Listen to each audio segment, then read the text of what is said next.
புத்தாண்டை முன்னிட்டு பொதுமக்களுக்கு நலத்திட்ட உதவிகள் வழங்கும் நிகழ்ச்சி வில்லிவாக்கத்தில் நடைபெற்றது.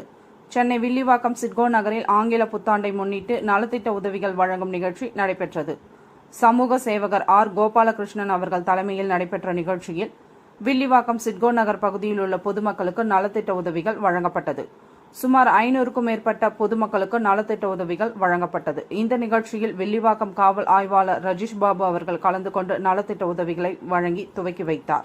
பாலராமபுரம் நண்பர்கள் குழு மற்றும் வில்லிவாக்கம் திமுக பகுதி செயலாளர் ஜெயின், மதிமுக பகுதி செயலாளர் டில்லி பாபு அவர்களும், திமுக வட்ட செயலாளர் சிட்கோ சேகர் அவர்களும் மற்றும் வழக்கறிஞர் பாலசுப்ரமணியம் அவர்களும் கஜேந்திரன் அவர்களும் கலந்து கொண்டனர்.